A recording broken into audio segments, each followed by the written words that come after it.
Yeah, at the moment, we're the only ones logged into this thing, so um, That's fine. that may be good and it may be bad, but Why would it be bad? uh, just because You just started the thing. Who's going to be logged in right now?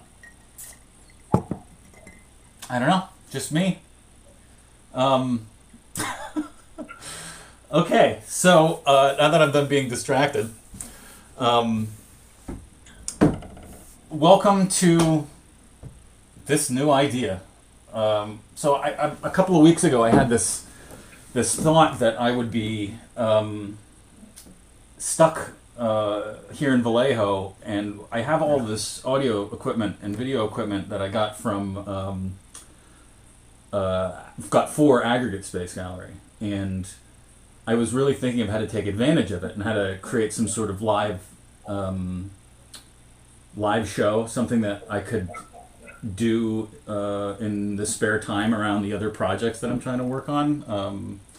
And it really just came to me working with some students that I have at Mills, that I really enjoy the moment of an idea when it hasn't yet come to fruition yet.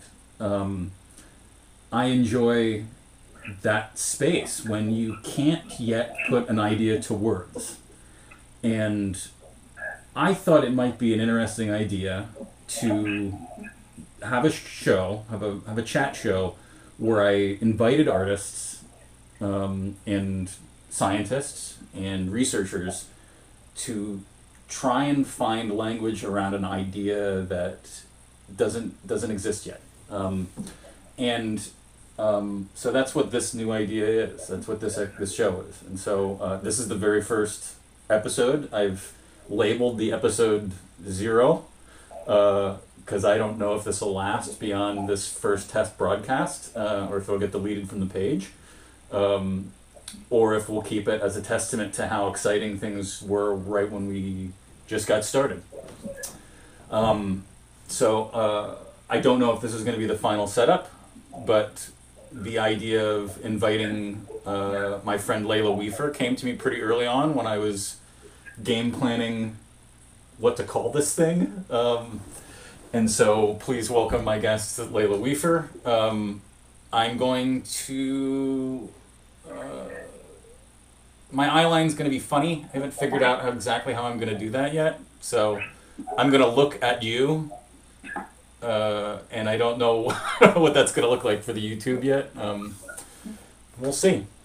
So I'm gonna just read this little something. So this book, Arthur Koestler's The Act of Creation, which was written in 1964. It's an out of print book, but my very first art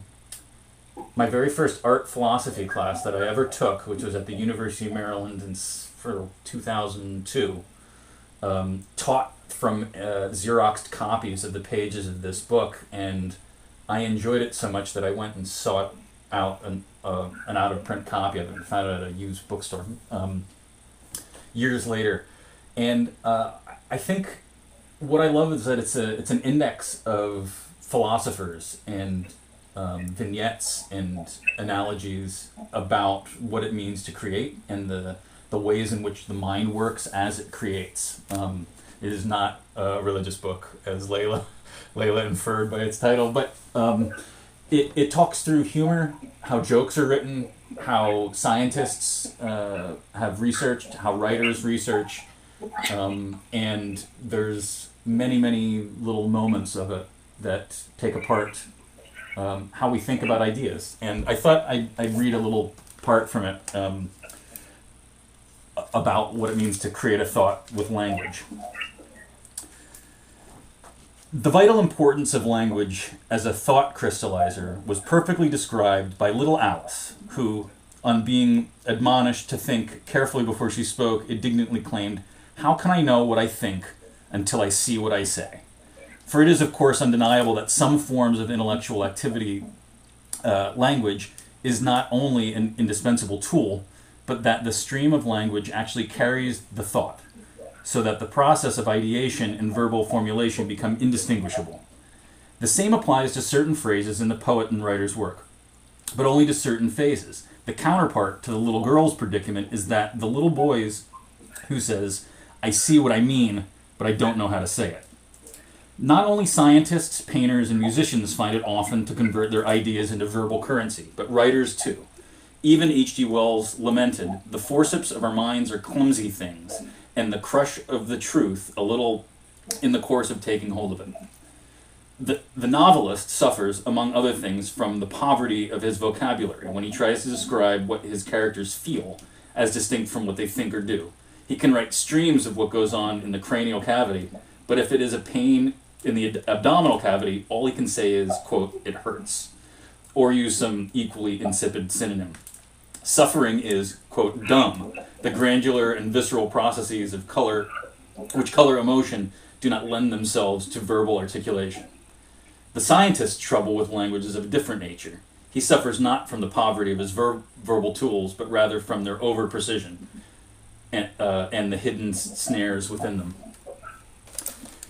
So I think this section of the book is about how language has weight to it, but also the second you start to use language to describe an idea, you're already setting yourself back because language, of course, has its limitations, and so all of us are trying to put things to words without maybe words being the best way with which we can express things, but we don't have another option. So I think as a way to kick off what this... Do you really think that's true, that we don't have another option? Sorry, I didn't mean to cut you off. No, I mean, that's the point of this. I think... I don't want to say that we don't have any other option, but I think that it is a limited one. I mean, I think that there's... I think more read people that are more well read have better vocabularies than I do. Definitely can express themselves better than I can. But I think that there's still an upper limit. There's still an upper limit, you said? Yeah, there's an upper limit to that. I mean, it's at some point. I mean, there's not an infinite amount of language. I don't know. I mean, it sounds like you're just like confining the idea of language to written and spoken language, right? Like a word. But I think that so many things have a language. Right. And when you start to expand the idea of language, then that restriction starts to free itself from whatever parameters you've set by whatever language you're trying to force your idea into. Right. Or at least whatever kind of written or spoken language. And I think I'm more surprised that you would say that because you're a cinema geek. Right.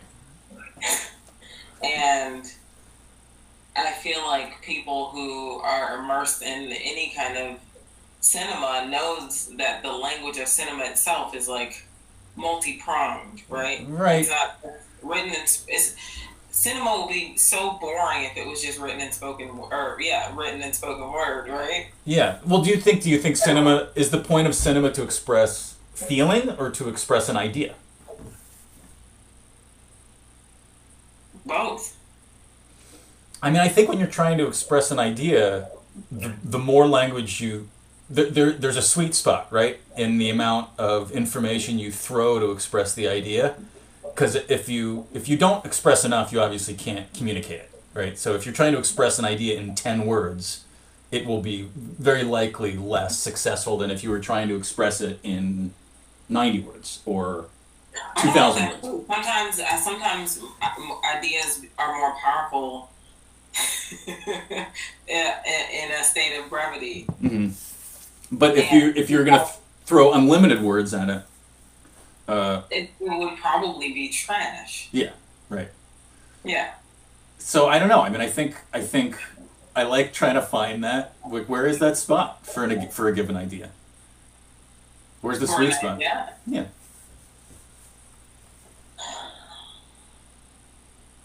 I don't know if there is a sweet spot. I think it depends on the language that you want to work with, right? So,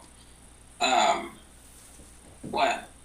No, I'm I think I wanted to host something like this because I like thinking about this, and I feel like I hope people chime in eventually and start to give me better resources to research this. I mean, I really think that's what it is, because I don't know how to talk about it, and I love that. I love that this is something that I'm really interested in, and I feel like a lot of my collaborators over the years have been interested in, but nobody has the right language for it.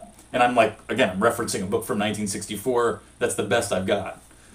I think you got to be a little bit easier on yourself, Conrad. I think we all have the language for it. If we're all using different languages. Like I told you, I've been reading the Bresson interviews, and talk about cinematic language. Like, God, he gives the camera its own mouth, damn near.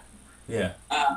And a lot of the transcendentalists as filmmakers do that thing where the camera becomes a body, like a physical presence. And I think once you start to see the camera as a tool that you use to express or to like regurgitate an idea, like let it come out of your body in some way, and the camera is the mode of translation and interpretation, then you start to see that the language is actually being written by the camera and whatever the camera is interfacing with.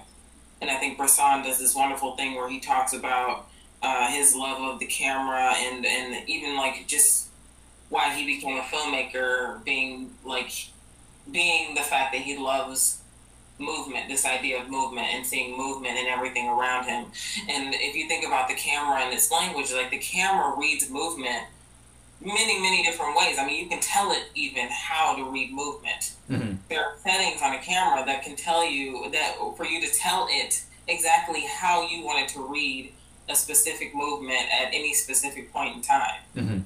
So I think that's why I like cinema so much, because the language is infinite.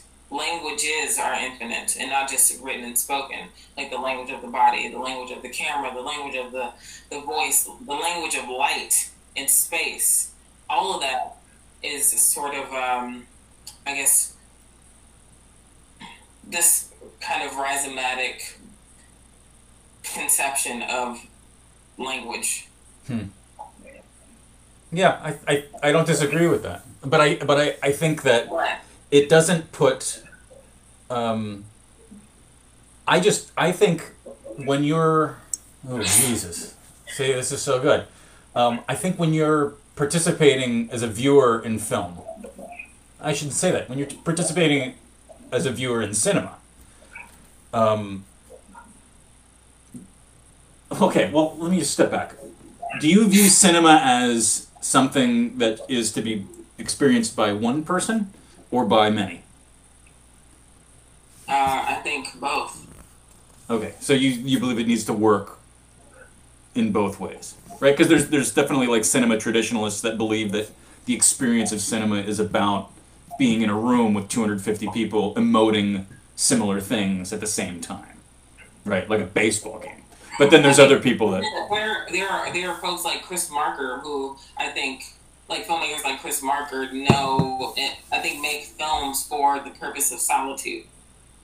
Right. Yeah, no, that's true. That's true. But you operate on both, or do you feel like your work is... Ooh, I shouldn't go there. Okay, do the work that you favor, is it for everybody, or is it for a single person?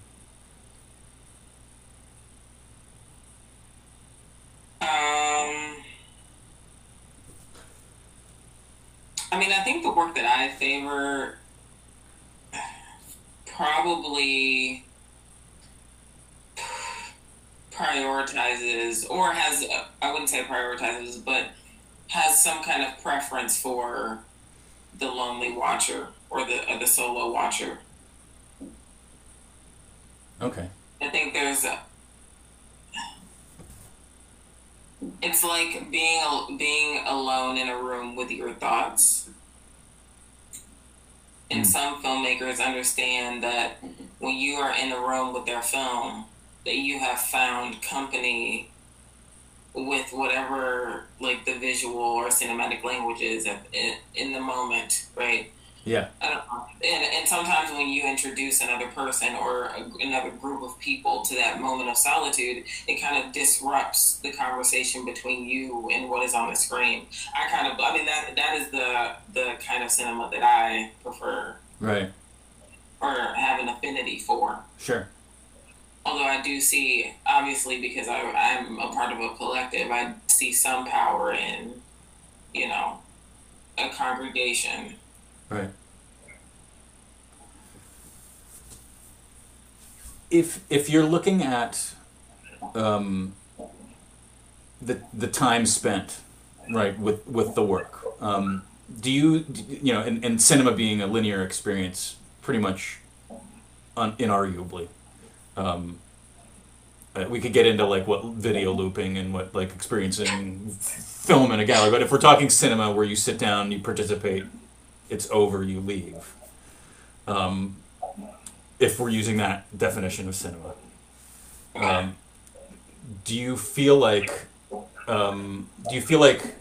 it's important that the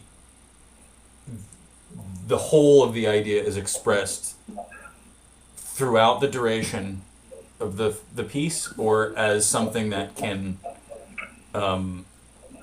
present itself and step back and represent itself? Like, do you believe that like the idea of a work is the finished work, or do you believe that the idea can exist in disparate parts throughout the work? That's a really strange question, but it is such a strange question. I don't think I've ever even thought about that before. Yeah, well, I mean, I think about it. Well, just a step back, I think about it a lot in terms of video work, where video work needs to work in the moment, not only in the arch. And so, like, and you and I have had discussions about movies where scenes work or sections work, but not the work. the thing as a whole sucks. But if you watch it, you know, if you watch that one part of it, then it's pretty good. So, I mean, I think, I guess I'm still just like trying to get around to like what does it mean to be presenting an idea via cinema for you, and then how does that replicate? You know, I mean, like we started this talking about language, and I mean, I'm still interested in like where's that point with a piece of artwork. Like where is success? Is it a sliding scale between here and here, or is it a finite thing that you can have a conversation about? So yeah, back to that. Can a piece work if it's only a piece of that work? Man, oh man. Or is it? So the question was like, is the work the original idea? Or no, I think the question is. No, there was a really good section of that question that I really enjoyed that you. I didn't shut up. Right. I just demonstrated what we were talking about, where you just keep talking and you destroy it. No. There was something in there that kind of like sparked this idea, or this thought that I don't think, or maybe this is not true for me, and I would love to meet the person that it is true for. I don't think that a final work is anywhere close to the first idea ever. Right. And that may be true for some genius out in the world somewhere. Who knows? I gotta get Christy Chan on this. I don't think I would want anyone to even see or even know about my first idea. It's so private. Right. It's so wrong. It's something that it's like, I feel like everyone should be selfish with their first idea of something. The first, like, the birth, the conception of this, like, project or whatever it is. Is it bad that we're live streaming it in this case? I'm not sharing any of my ideas right now. Right. Would you in future versions of this, would you share your ideas?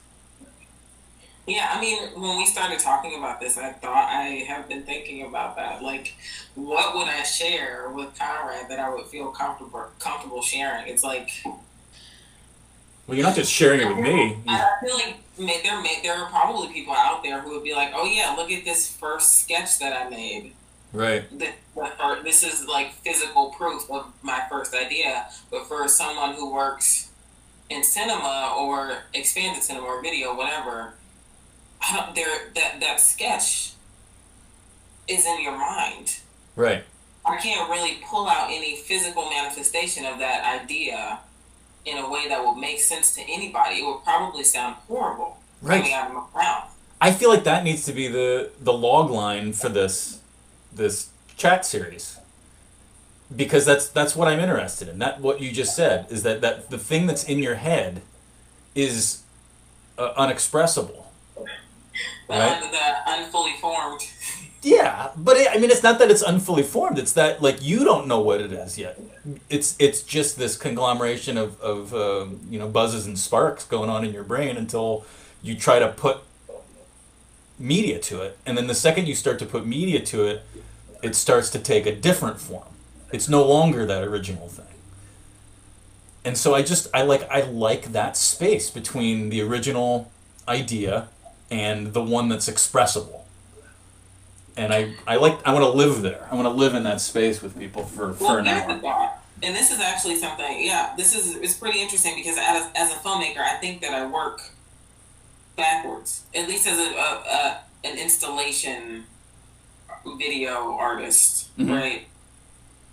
Sometimes when I give talks, the question that I get pretty frequently is, what came first, the installation or the video? Oh, right.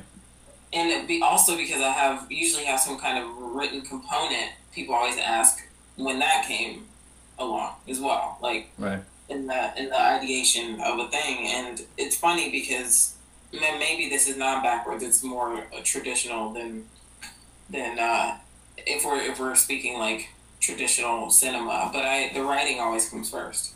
Oh, okay. Not always, but usually. And usually I'll have an idea and I'll write it as an essay or as some kind of experimental prose, and not like a script, but that then informs the physical, like the structural parts of the work, and then that informs the visual. Right.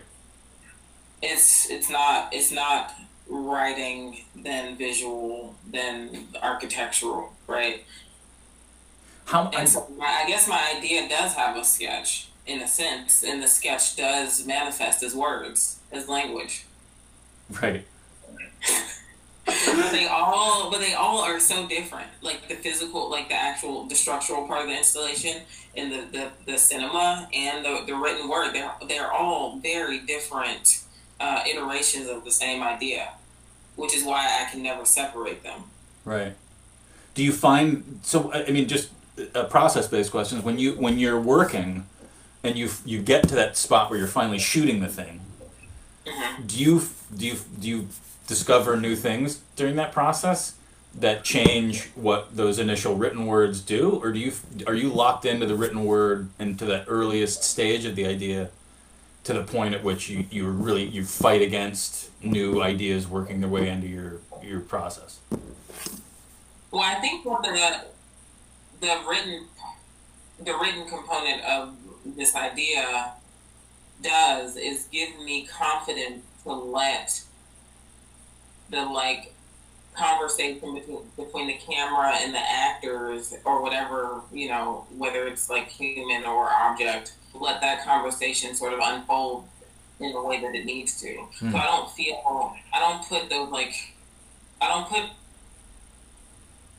I wouldn't say like restrictions. I think that I approach the visual work with a great sense of order and detail, but with the understanding that there will be things that sort of just happen. And, I think that most artists probably can relate to that feeling. Like if you put too much restriction on something, then it won't end up being the thing that it needs to be. Right.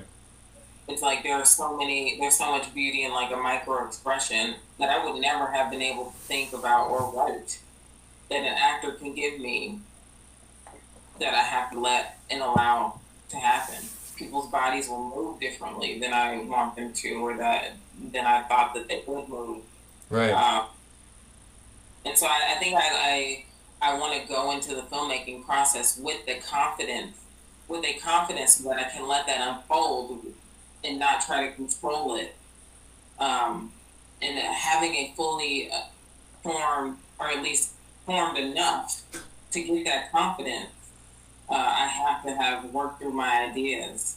Right. And I don't know. It's weird. No, but I think it's that same process. Have confidence to let it go. Right. Yeah, exactly. So what then would stop you from talking about an idea in this show, in a future version of this show, that is in that spot between confident and willing to let it go? Which I feel like is just a microcosm of the process that you're describing of the whole work. Is it that people would find out about your work sooner than you're ready for them to find out about it? Or is it something else? I mean, it's so experience-based. Right. It's like watching a trailer before the movie comes out. And, like, sometimes trailers are good. Right. They don't give away what the narrative is. Right. But sometimes you watch a trailer and you're like, fuck, why did I just watch that? It's ruined. No, that's completely ruined. No, well, I think it's different. It's like reading the novelization of the script before, like it's set apart, because I think whatever you would discuss on a show like this would be many times removed from the final product, to the point at which it almost would be interesting, like, as you continue the work. Yeah, it's not the same thing. I mean, it's I guess, especially if you're following the edict, which I'm hoping to enforce, in that it's an idea that isn't formed yet. That I'm talking to people as they're coming to a conclusion about an idea, and that hopefully is so far from the final idea that this conversation just becomes like a cyclical deep dive into whatever the idea is as it starts to unfold, and then eventually into, like, participating in therapy sessions. Yeah, you know. Yeah, it's art therapy. That's what this new idea is. Yeah. I would totally be willing to maybe, like, read something that I've written and talk about. But would you be willing to talk about? But would you be willing to talk about something that you haven't yet started writing, like something that's it's like a series of bullet points in a sketchbook, or something that's, that's what I'm looking for. I'm looking for that thing that isn't there yet. Terribly uncomfortable. Oh yeah. Yeah. But I'd be into it. It's almost like a workshop, right? Like workshopping your idea in some way. Right.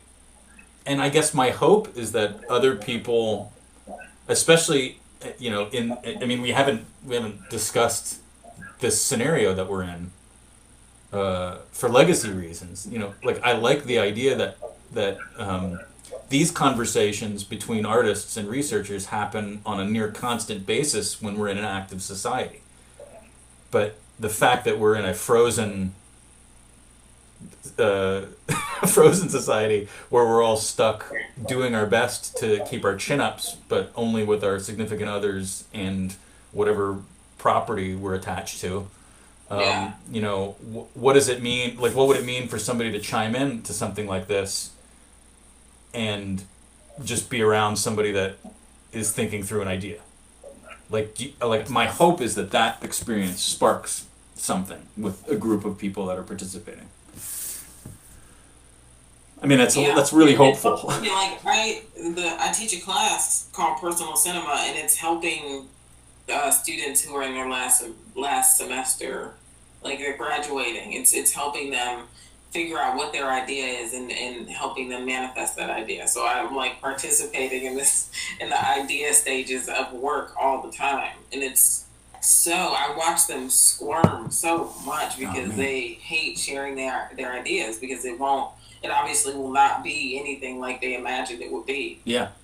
but it's helping someone situate themselves in that place enough for them to be confident in the fact that they have come up with the idea, and now they're like, they're putting themselves in a position to now work through it Right. to make something.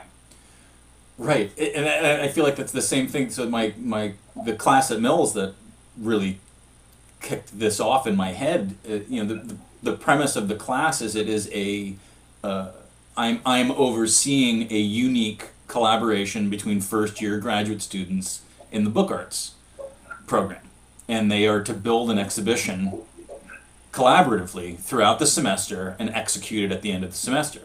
And halfway through the semester, they no longer have an exhibition to build towards.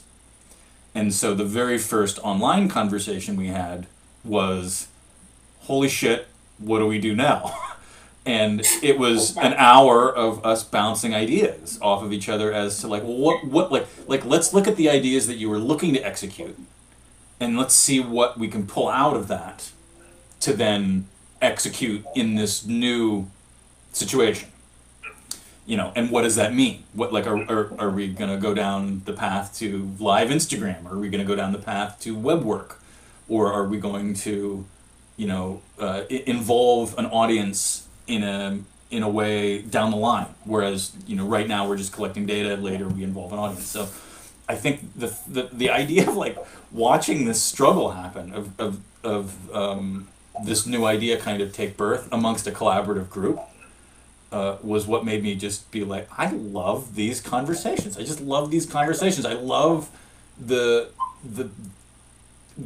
open-ended space that a new idea creates. I love that there's without an end point, there's no failure yet. We're discussing something outside of that. There's no structure yet.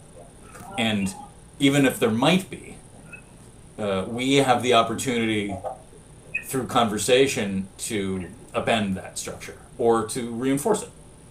And I feel like there's a hopefulness in having conversations like this that I want to participate in right now, and I hope other people may want to do that as well. Yeah, I kind of wonder. I've been wondering, if people are experiencing new ideas. Mm-hmm.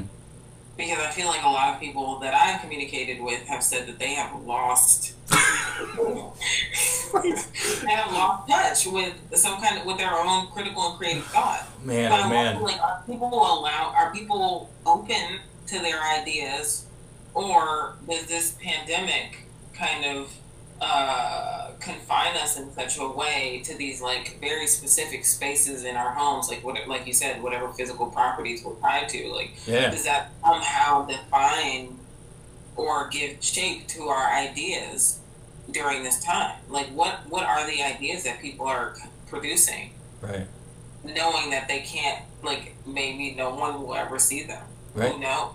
How do you execute anything under these circumstances, knowing that a lot of what we're working on, what we've all been working on, is the past, in a way that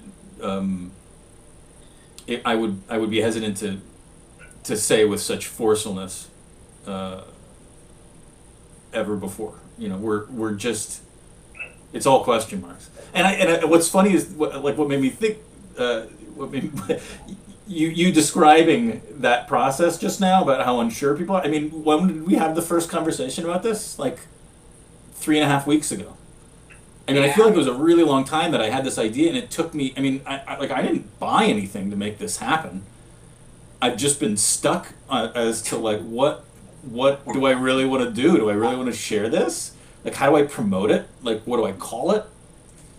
I mean, that's a pretty quick turnaround, though. You gotta give yourself some credit. I mean, compared to aggregate stuff, this has been a wide berth.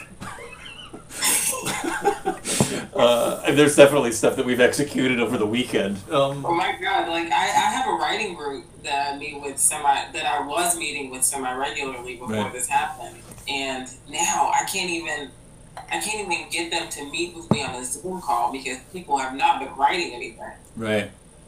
And I have forced myself to write things, even if it was absolutely terrible, Right. because I'm deeply terrified of losing touch with my my ideation. Yeah, the creative process is feeling pretty Yeah, rough these days.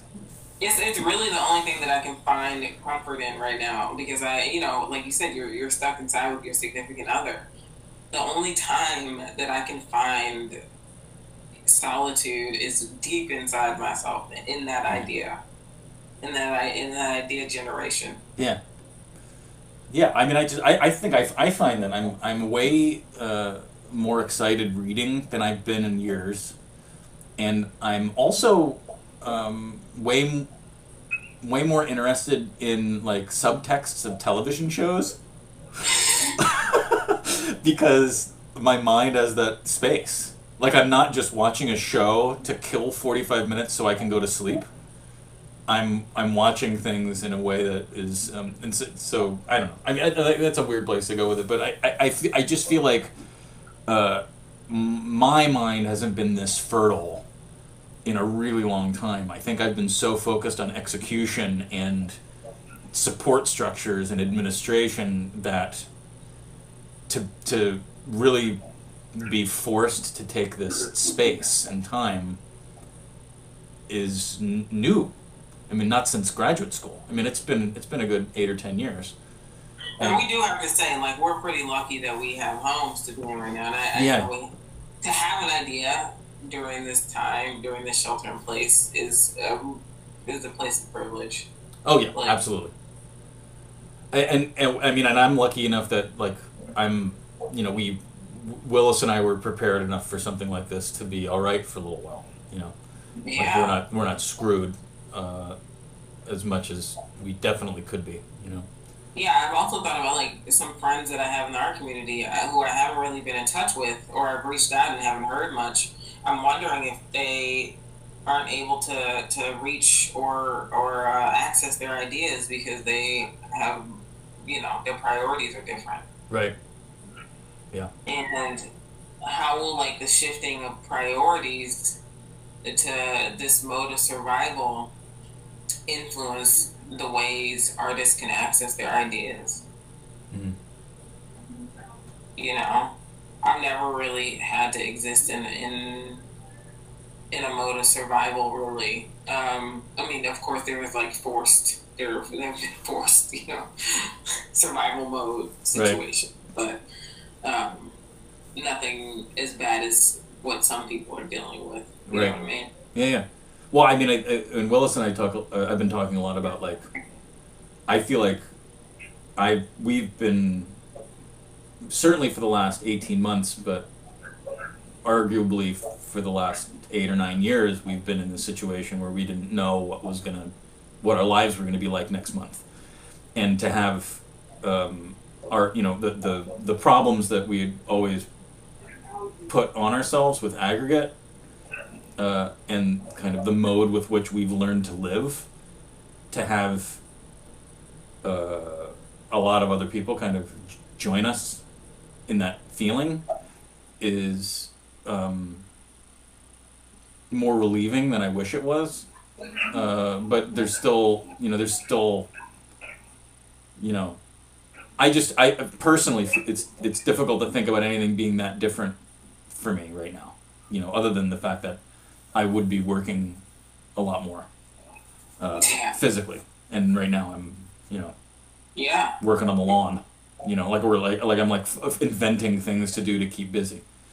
Yeah, I Um, mean, there are exhibitions that I should be working on that don't even want to go near, because I don't even know if people will be able or will even feel comfortable going into a space right. outside of their home in 6 months. Yeah. Um, Yeah, but I mean, yeah, what? there have been a lot of talks about, like, think about your work in a digital space, and Right. I think that idea, Oh, it's awful. it's so awful. Yeah, and I don't know how to beat it. I mean, I think there are things that can make video work and installation work um, happen successfully online, but I don't. They're not they're not free for everybody. You know, there's not a tool set that allows people to be in that space successfully. Right. You know, I don't know. Right. Like, I have no interest in, at least right now, no interest in creating an installation for some kind of VR headset. Yeah. Well, I have your piece from Aggregate in VR, and yeah, if maybe I get up some nerve and I'll build something so that you can watch that in VR, revisit your old Are you work. ever going to post that somewhere? I don't. There's a lot of work that I have to do it, and I would need some help. I don't have the knowledge set for that at all. Not right now. I mean, I know what I would do if I knew what I was doing, but I'd have to learn that and then figure it out. Huh. Yeah, let's brainstorm that. Mm-hmm. Yeah, I mean, because I think I have 12, 15 shows that I shot in full VR with audio and video. Jesus Christ. Yeah, we shot everything from mid 2017 through the end of 801. And it all exists. I have maps of like where the cameras were, so I could, if I built a 3D space, we could kind of navigate around in it. Okay, that gives me hope. Yeah. So there's some stuff that exists in the past. Yeah. So where does this conversation go next? Man, I was supposed to ask that. I mean, I think the idea of this new idea is me opening these conversations up with open-ended, like an open-ended result, which is what I did to you. And I know that a lot of people are going to be uncomfortable, but I think as we generate more content and as people watch these, hopefully it becomes less less daunting and more thrilling. I mean, I think I want it to be in that space of I don't know what's going to happen next, but I want to hear about creative processes. Yeah, I think the key. I mean, it's just lucky. We're lucky that the two of us already have a rapport. Yeah. Because if you were a stranger, I don't know if I'd feel as comfortable with like talking about ideas that weren't formed. Right. Build that in a short period of time. Yeah, you mean make people feel comfortable? Yeah. Yeah, totally. And maybe there's like, I like that you opened with the quote from that book. Mm-hmm. Because as you were reading, I was like, oh, I didn't think about that. Oh, I think that's wrong. Oh. Yeah, right. Yeah. Well. Yeah. But I'll share my ideas with you any day. Cool. Well, I hope that you can return in, some other numbered episode. What do you think? Should we leave this? Do we leave this on YouTube? It's up to you. I don't know. I mean, I have to see what the first minute was us discussing the benefits of auto editing before I realized that it was live. I like the messiness of this. Oh man, I know. Well, there's parts of that I don't like. There's things I don't like about the setup right now. But I feel like this worked. I'll have to look at it again and see how weird it is that my eye. Like I think I might have to lift the computer up so that my eye contact matches the eye contact in the TV rather than, like your neckline. Yeah. But there's things that I figured out in advance of going live, and then the hilarious 7-hour delay due to Comcast deciding to upend our internet for on and off throughout the day. So. Yeah.